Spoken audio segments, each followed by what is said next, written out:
भक्तों, अगर आप में दम है तो उत्पन्ना एकादशी से पहले किसी भी दिन, जो कि 15 नवंबर को आने वाली है, उससे पहले इस देव वृक्ष को बिना किसी को बताए चुपचाप छूकर इस मंत्र को बोलकर चले आना। कंगाल भी धनवान बनेगा। इतना धन दौलत आएगा कि संभाल नहीं पाओगे। जन्मों जन्मांतर की गरीबी तत्काल दूर हो जाएगी। भक्तों, आज के इस वीडियो में हम जिन चमत्कारी देव वृक्षों के बारे में बात करने वाले, उन देव वृक्षों में उत्पन्ना एकादशी से पहले किसी भी दिन स्वयं माँ लक्ष्मी जी का वास होता है और यह वृक्ष आपके घर के आसपास ही बड़ी आसानी से मिल जाएंगे। इन देव वृक्षों के बारे में स्वयं माँ लक्ष्मी ने अपने प्रिय भक्त जरासंध को बताया कि कोई भी व्यक्ति सही समय पर, सही मुहूर्त पर, सही क्रिया अनुसार उत्पन्ना एकादशी से पहले किसी भी दिन इस वृक्ष को छूकर चुपचाप आ जाता है तो उसके घर में स्वयं माँ लक्ष्मी जी का वास होता है और उसके जीवन में चल रही गरीबी, दुख, कष्ट सब समाप्त हो जाएंगे। यदि आज आपने इस ज्ञानवर्धक वीडियो को बीच बीच में देखा, काट काट कर देखा, तो जीवन में आपको कभी भी सफलता हासिल नहीं होगी और आप पूरे साल परेशान ही रहेंगे। क्योंकि दोस्तों, पूज्य गुरुजी ने अभी अपनी कल की ही कथा में, रानी माँ की कथा में, गुरुजी ने बताया कि अगर आप साल भर पूजा पाठ, टोने टोटके के उपाय करते करते थक गए हैं और आपको रत्ती भर भी फायदा नहीं हुआ, तो गुरुजी ने बहुत विशेष और रामबाण उपाय बताया है। इस उत्पन्ना एकादशी से पहले किसी भी दिन 144 साल बाद दुर्लभ संयोग में आसमान लाल होने वाला और इस बार 2025 में उत्पन्ना एकादशी पूरे के पूरे 144 वर्षों बाद महाकुंभ के प्रभाव में पड़ने जा रही है। महाकुंभ में आए साधु संत ने भी इन वृक्षों के बारे में बताया है। तो जो पेड़ पौधों के बारे में हम बात करने वाले हैं, यदि आप उत्पन्ना एकादशी से पहले किसी भी दिन इस देव वृक्ष को छू लेते हैं तो 3 देवी शक्तियां, माँ दुर्गा, माँ लक्ष्मी और माँ सरस्वती का आपको आशीर्वाद मिल जाएगा। चलिए जानते हैं कि कौन से ऐसे पौधे हैं जिनको उत्पन्ना एकादशी से पहले किसी भी दिन छूकर आ जाना है। लेकिन उससे पहले आपके फायदे के लिए एक महत्वपूर्ण जानकारी। भक्तों, अगर आप भी चाहते हैं कि माँ लक्ष्मी का आशीर्वाद आप पर बना रहे, तो इस वीडियो को लाइक करें और आपके अपने ही इस चैनल को सब्सक्राइब कर ले। कमेंट बॉक्स में जय लक्ष्मी माँ जरूर लिखे। दोस्तों देखिए, हिंदू संस्कृति में कई तरह के पौराणिक मान्यताओं को महत्व दिया गया है कि कई ऐसे पेड़ पौधे हैं जो देव वृक्ष कहे गए हैं और काफी शुभ भी माने गए हैं। यह कई प्रकार की बड़ी से बड़ी बीमारी को ठीक करते हैं और वेद पुराणों में भी कई प्रकार के पेड़ पौधों का उल्लेख है, जिसकी बात आगे हम इस वीडियो में करने वाले हैं। और अगर आप इन पेड़ों को हमारे बताए अनुसार बिना अपना ज्यादा दिमाग लगाए, बिना अपनी बुद्धि चलाए इनको छू कर आ जाते हैं, तो इसी से आपका बेड़ा पार हो जाएगा। हम उन चमत्कारी वृक्षों को बताने से पहले हम आपको इस उत्पन्ना एकादशी के बारे में जानकारी दे देते हैं, ताकि आपको उन देव वृक्षों को छूने के लिए सही शुभ मुहूर्त का पता लग जाए।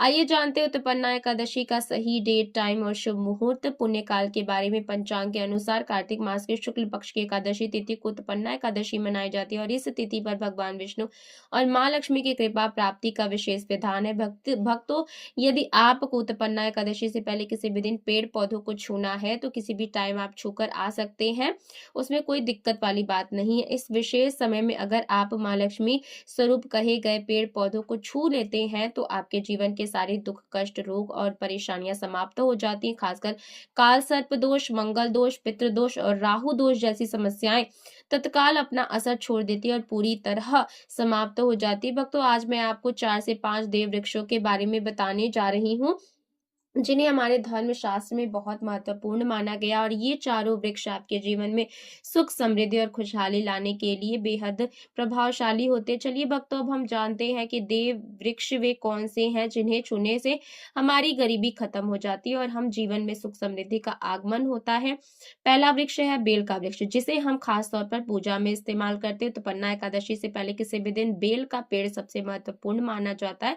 माँ लक्ष्मी को बेल के पत्ते अत्यंत प्रिय और उन्हें माँ लक्ष्मी के मंदिर में बेलपत्र अर्पित करने से विशेष पुण्य की प्राप्ति होती है। बेल का पेड़ माँ लक्ष्मी के लिए पूजन के लिए अत्यधिक पवित्र माना जाता है। बेल के पत्तों का उपयोग माँ लक्ष्मी के पूजन में विशेष रूप से किया जाता है। बेल का वृक्ष माँ पार्वती के पसीने से उत्पन्न हुआ, यानी ये नौ दुर्गा का स्वरूप है। स्कंद पुराण में भी कथा कही गई है कि बेल वृक्ष की जड़ में गिरजा, तनों में महेश्वरी, शाखाओं में दक्षिणायनी, पत्तों में माता पार्वती, फलों में कात्यायनी, फूलों में गौरी और इस वृक्ष के संपूर्ण शरीर में माँ लक्ष्मी जी का वास होता है। अगर आप संध्या काल में माँ लक्ष्मी मंदिर या नौ दुर्गा मंदिर के पास बेल के वृक्ष के नीचे घी का दीपक जलाते हैं तो व्यक्ति धनवान, गुणवान और पराक्रमी बनता है। इस पेड़ के स्पर्श से व्यक्ति के सभी मनोरथ पूरे होते हैं। इस पेड़ को छूने से पहले आपको एक खास मंत्र भी बोलना है। वो है मंत्र दर्शन बिल्व वृक्षस्य स्पर्शम पाप नाश अवरोर पाप संहार एव एक बिल्बम माम लक्ष्मण नमः का अर्थ है कि बेल का वृक्ष का दर्शन और स्पर्श करने मात्र से सभी पाप समाप्त हो जाते हैं और माँ लक्ष्मी को चढ़ाया गया एक बेलपत्र और पापों का नाश करता है। तो उत्पन्ना एकादशी से पहले किसी भी दिन इस बेल के वृक्ष को छूकर अपनी मनोकामना बोलिए और फिर चुपचाप आकर वापस आ जाना है। आपके सभी कष्ट, दुख और पाप समाप्त हो जाएंगे और आप धन, सुख और समृद्धि प्राप्त करेंगे। दोस्तों, दूसरा पेड़ है वो है समी का वृक्ष। समी के वृक्ष को हमारे धर्म शास्त्र में मां जगदम्बा के रूप में पूजा जाता है। यह स्वयं मां जगदम्बा का रूप है और इस पर मां जगदम्बा साक्षात विराजमान होती हैं। समी के जड़ में सिंदूर डालने से व्यक्ति को अच्छे स्वास्थ्य की प्राप्ति होती है। जो लोग लंबे समय से बीमार हैं उनके लिए ये बहुत ही अच्छा उपाय है। उनके रोग जल्दी ठीक हो जाते हैं। इसके अलावा यदि आप बीमारी से बचना चाहते हैं और निरोग रहना चाहते हैं, शमी की जड़ में सिंदूर डालने से ये आपका रोग नाश करता है। और जब आप इसे करेंगे तो अपनी आप मनोकामना बोल ली जाएगी और आपकी दरिद्रता समाप्त हो जाएगी। उत्पन्ना एकादशी से पहले किसी भी दिन शमी के वृक्ष का आशीर्वाद लेकर अपने जीवन में खुशहाली और समृद्धि लाए। अब बात करते हैं तीसरे वृक्ष की, जो कि देव वृक्ष भी कहा जाता है। यह वृक्ष है पारिजात का वृक्ष। ये समुद्र मंथन से उत्पन्न हुआ था और इसे देवराज इंद्र के नंदन वन में स्थापित किया गया था। बाद में मां लक्ष्मी ने इस वृक्ष को मानव कल्याण के लिए धरती पर लगाया था। यह वृक्ष लक्ष्मी का स्वरूप माना जाता है क्योंकि माता लक्ष्मी भी समुद्र मंथन से उत्पन्न हुई थी। आप उत्पन्ना एकादशी से पहले किसी भी दिन जब भी समय मिले इस वृक्ष को छू सकते हैं और विशेष लाभ प्राप्त कर सकते हैं। इससे आपकी सभी मनोकामनाएं पूरी हो जाती हैं।